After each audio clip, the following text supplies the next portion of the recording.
In 2026, we all want an AI to, analyze our databases at the speed of thought. Right, of course. But at the same time, we are absolutely terrified it's going to hallucinate a wild drop table command and, well, basically cost us our jobs. Yeah, that is the nightmare scenario. It really is. Yeah. So welcome to the Deep Dive. We are thrilled you're joining us today. Our mission here is to explore a really fascinating technical blueprint for the DynamoDB AI Gateway. It's such an important topic right now. Right. We're going to dissect one of the most critical software engineering trends happening today, which is safely giving an LLM direct execution access to an enterprise database using the Model Context Protocol, or MCP. Yeah, because it's really the core tension in enterprise architecture today. I mean, you want the velocity of an AI agent processing data in natural language. Right, you want it fast. Exactly. But you still require the deterministic, strict safety of like a legacy CI/CD pipeline. Which is hard to balance. Oh, incredibly hard. Building an MCP gateway in Go isn't just about hooking up an API. It's about engineering this impenetrable execution layer between a probabilistic model and your stateful infrastructure. Okay, let's unpack this a bit, because before we get into all the intense security middleware, Yeah. we really need to understand the bridge itself. Right, the connection. Yeah, like how does the AI actually reach the database to begin with? We're looking at this concept of the MCP host, right? Yeah. Which essentially acts as the execution environment for the chat box you're actually typing into. Yeah, and we have a couple of deployment scenarios here, starting with the local desktop model. Right. So in a local setup, using something like Claude Desktop, Cursor, or Kiro, the host application runs right on your physical machine. Makes sense. And because it has local execution rights, it can spin up an MCP server locally as a subprocess. The LLM provider sends the raw text down to your client, and then your client application talks directly to your local MCP server. Just over standard I/O streams, right? All right. To execute whatever tools are registered. Exactly. It's pretty straightforward. But the challenge scales up massively when we start talking about a browser-based AI. Because if I'm sitting at my laptop querying data via a web interface, that AI is executing out in Anthropic or Google's cloud. Right. It's not local anymore. Yeah, it cannot just reach into a private, corporate, virtual private cloud. Right. So we have to implement a remote transport layer. And specifically, we use server sent events, or SSE. Yeah. Think of SSE like almost like an open unidirectional radio frequency rather than your standard REST call. Like a persistent broadcast. Exactly. When you set up SSE, the client establishes an HTTP connection and just keeps it open. Oh. So the cloud AI sends an action via standard HTTPS POST request to your AWS endpoint. Maybe that's an application load balancer sitting in front of Fargate or a Lambda URL. Right. Your Go code receives that action, executes the DynamoDB query, and then basically broadcasts the response back down that persistent SSE radio channel. So the data path looks kind of like this. Browser AI routes to the provider's cloud, which fires an HTTPS payload to your AWS server running the custom Go code, which finally hits DynamoDB. You got it. What's fascinating to me is the shift in organizational behavior this actually creates. Like, senior developers are obsessed with this architecture right now. Oh, absolutely obsessed. Because it removes them as the bottleneck for simple data retrieval. Yeah, I mean, think about the typical debugging workflow today. A product manager spots a bug for a specific user. They usually file a ticket. Right, they file a JIRA ticket, a senior backend engineer picks it up, writes some complex particle query, and finally pulls the logs. It takes days sometimes. Exactly. But with an MCP gateway, that product manager just asks the AI, find user Eric's last 5 logs. In plain English. In plain English. The AI parses the intent, triggers the MCP tool, the Go code executes a query, and the PM gets the data instantly. It's like hiring a brilliant but slightly clueless intern who only speaks plain English instead of SQL. That's a great way to put it. You want them to analyze your files, but you have to build a secure encrypted tunnel from their laptop to the file room first. Right. You are basically translating natural language intent into structured, authenticated database actions without human intervention. But, building the tunnel is really only half the battle, because once that intern is standing inside your highly sensitive file room... Right, they could trip. Exactly. You have to engineer the environment so they cannot physically knock over an entire shelf of data. Which brings us to the safety problem. This is the absolute core of this architecture. Engineering this kind of gateway isn't a beginner weekend project. No, definitely not. It's basically a masterclass in enterprise security. If you build this, you are solving the exact problem paralyzing enterprise AI adoption right now. Which is unpredictable cost and unpredictable destruction. Exactly. We see this so clearly in a common data retrieval scenario. So say a user prompts the AI to scan a 10 gigabyte customer data table for anyone named Eric. Okay, seems harmless. Right, but in a naive implementation, the LLM generates a standard scan operation. And in DynamoDB, a full table scan on 10 gigabytes consumes read capacity units across the entire partition space. Which gets incredibly expensive fast. Very expensive. But the gateway intercepts this. The AI receives a system prompt back from the Go server saying, warning, table is 10 GB. Scan will consume higher CUs and cost approximately 50 cents. Oh, wow. It literally prices it out. Yeah, and it says proceed or utilize an available index. So it gives it an option. Right. So the AI relays this to the user approves the index, and the gateway executes a query on a global secondary index instead, finding 3 Erics for like $0.0001. Wait, I have to ask though, if these LLMs are supposedly so smart, why would they try to execute an expensive full table scan in the first place? Shouldn't the model natively understand the cost implications of NoSQL query design? You'd think so, but no. LLMs lack spatial and contextual awareness of your specific AWS infrastructure. Oh, they don't know your setup. Right. They don't have access to your billing dashboard. They don't know the exact byte size of your partitions. So they just guess. They typically default to the most direct logical path to satisfy a prompt. And in NoSQL, the easiest logical path is often the most expensive physical path. Ah, I see. So the Go middleware isn't just acting as a security guard, it's a financial governor. A financial governor. I love that. It forces pagination and enforces GSI usage, so an LLM hallucination doesn't just, drain your entire AWS budget. That cost avoidance is huge. But protecting the integrity of the data is probably even more critical. Like, if an LLM hallucinates a command to delete the users table. Yeah, panic time. Right. But the Go code steps in. It intercepts the JSON RPC payload, inspects the target resource, reads a production tag, and blocks the delete table API call entirely. Just shuts it down. Yeah, it just returns an error to the LLM stating it's a protected resource. And we can actually enforce these rules dynamically during resource creation, too. Oh, really? How so? Well, if the AI is authorized to spin up a new, say, Stockholm inventory table, the gateway's middleware automatically injects specific compliance tags.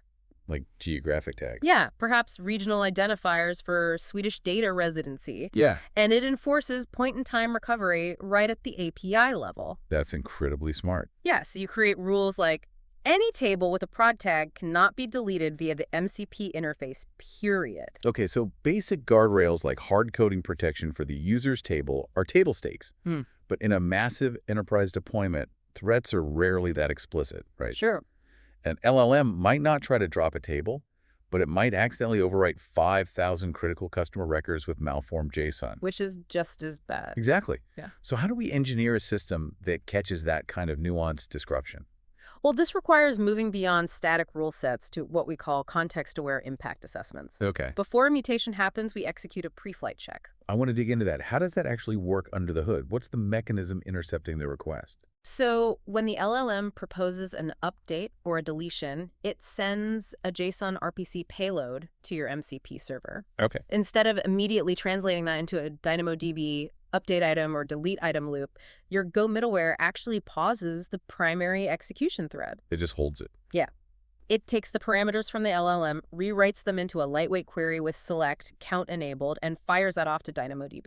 Oh, so it just asks for the number first. Exactly. It captures the resulting integer, say 5,000 items, and returns a synthetic error payload back to the LLM. So the Go code forces the LLM to output a message to the user saying, this operation will affect 5,000 items. Are you sure you want to proceed? Yes. It injects a hard stop to verify the blast radius. Exactly. And we also have to account for logic traps, because LLMs can hallucinate logic loops just as easily as facts. Well, getting stuck in a loop. Yeah.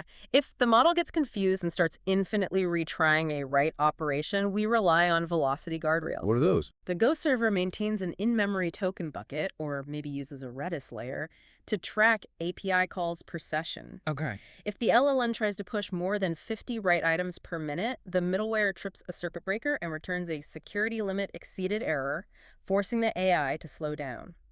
That is so vital. Hmm. We also have to handle strict compliance frameworks like GDPR or SOC2, right? Oh, definitely. You can't have an LLM accidentally spitting out raw social security number into a chat interface. The architecture requires an attribute-level PII masking feature built right into the middleware pipeline. Right. This data sanitizer intercepts the DynamoDB response payload before it ever returns to the LLM over that SSE channel. It scrubs it. Exactly. It scans the JSON for predefined keys or rejects patterns like email addresses or phone numbers and obfuscates them. So it converts a real string into like an A followed by asterisks. Yeah. And by sanitizing at the middleware layer, you guarantee that even if an engineer is debugging an issue, the LLM never ingests or exposes raw PII. For mutations on highly sensitive tables, we introduce a human-in-the-loop workflow. I love this feature. Me too. The AI attempts to execute an action, but instead of hitting the database, the Go code routes that payload into a pending actions queue, like an SQS queue or a dedicated Dynamo table. Right. And an admin has to manually review and approve the JSON payload on an internal dashboard before it executes.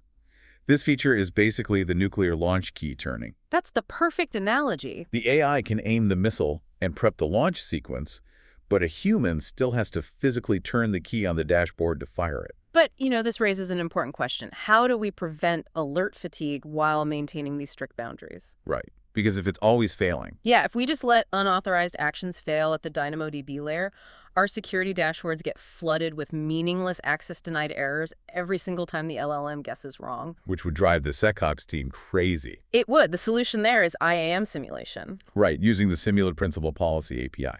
Yes. So before the Go code even attempts the actual create table or delete item call, it asks the AWS IAM service to evaluate the execution role against the requested action in a sandbox environment. So it's just a test run. Exactly. If the simulation returns a deny, the Go code stops the process and just tells the LLM it lacks permissions. Wow. The actual DynamoDB API is never touched, the security logs stay pristine, and you don't trigger false positive alarms. Here's where it gets really interesting, though. We've established a hardened, cost-aware execution layer. The AI can read and write data safely. Yeah, the foundation is solid. But an LLM doesn't natively know your company's complex business logic. How do we give it the context to actually make intelligent decisions before it executes those database commands? Well, we basically connect an unstructured semantic brain to our structured transaction engine. Okay, how? We achieve this by architecting a hybrid system that pairs an agentic RAG retrieval augmented generation knowledge base directly with our secure DynamoDB MCP server. Standard RAG architectures are typically read-only, right? You embed your corporate PDFs, search them via a vector database, and generate an answer. Usually, yes. But this hybrid architecture loops the execution layer back into the semantic reasoning layer. Exactly. We use an AI orchestrator like LangGraph or LambIndex to manage the state machine. Right. When a user sends a prompt, the orchestrator evaluates the intent and dynamically routes the execution flow through conditional edges. So it can branch out. Yes, it can branch out to query a vector database like Qdrant or Chroma to pull unstructured corporate policies and then route to our Go MCP tool to read or write live state in DynamoDB. The autonomous IT operations use case perfectly illustrates this orchestration. Say a developer reports a massive spike in 500 errors on the authentication service. A classic incident response. Right. The AI agent kicks in, queries the vector DB to retrieve the unstructured markdown files for incident response runbooks. It reads the instructions. Yeah. It reads the troubleshooting steps, uses the MCP dry run feature to safely query the auth logs in DynamoDB without mutating anything, identifies the failed deployment, and then uses the MCP tool to write a high-severity incident ticket back into the database. It's incredible. But wait, if the AI is reading the company runbook, diagnosing the error via logs, and generating the incident ticket, does this mean the AI is essentially acting as a fully autonomous IT department? Where does the human even fit into this specific loop? Well, the human transitions from the executor to the auditor. Ah, I see. And that supervisory role relies absolutely on the integrity of your audit logs. If an LLM is modifying state, you need cryptographic or systemic guarantees that its actions are recorded. Right, you need a paper trail. A bulletproof one. In Go, we use the defer pattern in our middleware chain to ensure atomicity. Let's drill into that defer mechanism a bit. Why is that specific pattern so critical for audit integrity? Because when you use a defer statement in Go, that function is pushed onto a LIFO stack, last in, first out.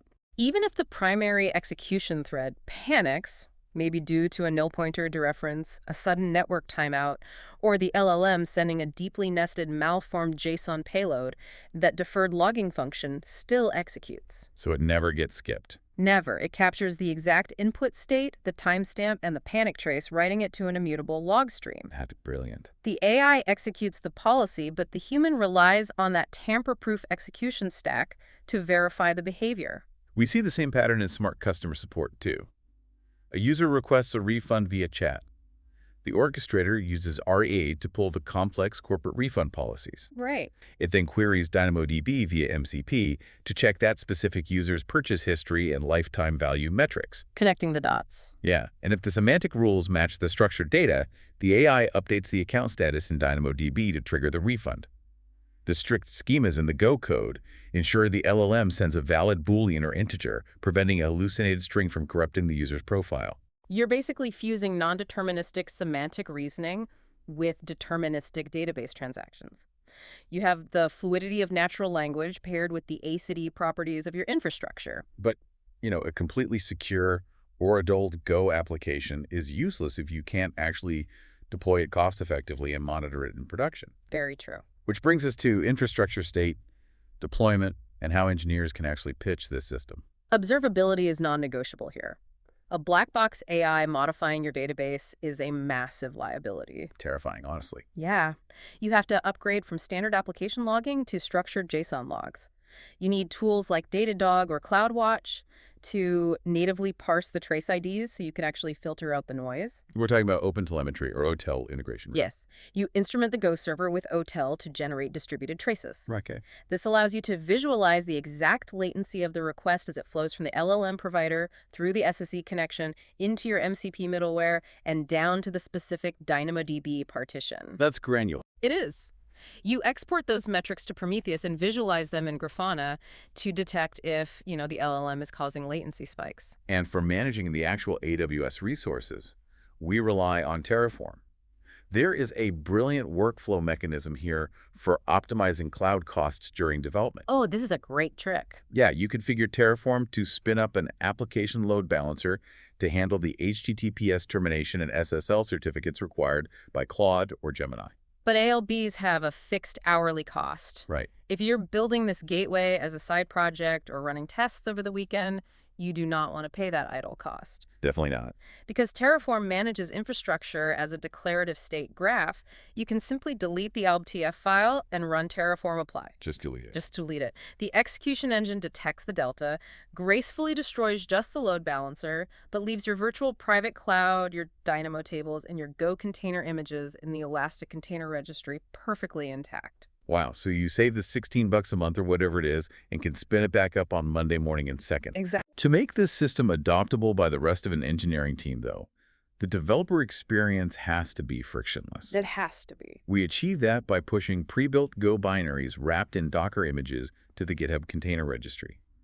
A developer pulls the image, runs an interactive CLI setup script we wrote, like go run./cmd/setup, which injects their AWS credentials into the local environment, and boom, the MCP server is running locally in 2 minutes. If we connect this to the bigger picture, mastering these deployment and observability patterns dictates how you pitch this technology. That's a huge point. Yeah, when you present this architecture to a client or a hiring manager, you absolutely cannot focus on the AI hype. I love that anti-hype approach. Yeah. You aren't walking into an engineering review saying, I prompted a cool AI chatbot. No. You're saying, I engineered a secure, type-safe execution layer in Go. It frames the value proposition entirely differently. You emphasize the systems engineering. You highlight that you chose Go specifically for its low memory footprint, concurrent processing via coroutines, and strict type safety. Which proves you understand production-grade middleware. Exactly. You use phrasing like strict runtime guardrails, dry run simulation states, and deterministic database transactions. Because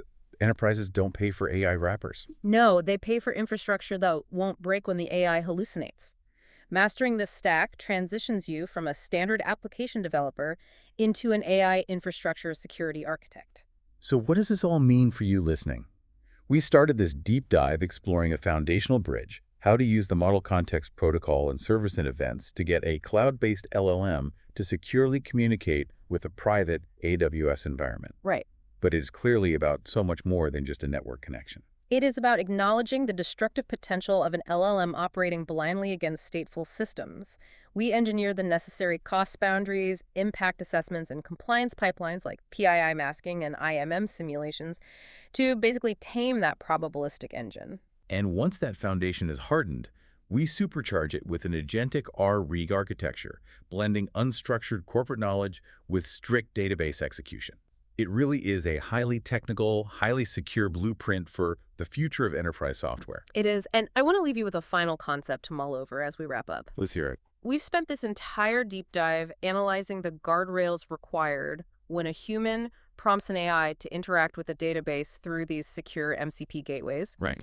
But look at the trajectory of autonomous agents. What happens when two different AI agents, operating on behalf of two different corporate entities, each armed with their own secure MCP gateways, need to negotiate data access with each other to complete a joint B2B transaction? Oh, wow. How do you engineer velocity limits and impact assessments when the user on the other end of the transaction isn't a human, but another machine operating at millisecond speeds? That is a wild scenario to imagine, and probably closer to reality than we think. Thank you so much for joining us on this deep dive into the DynamoDB AI Gateway. Keep questioning, keep exploring, and we'll catch you next time.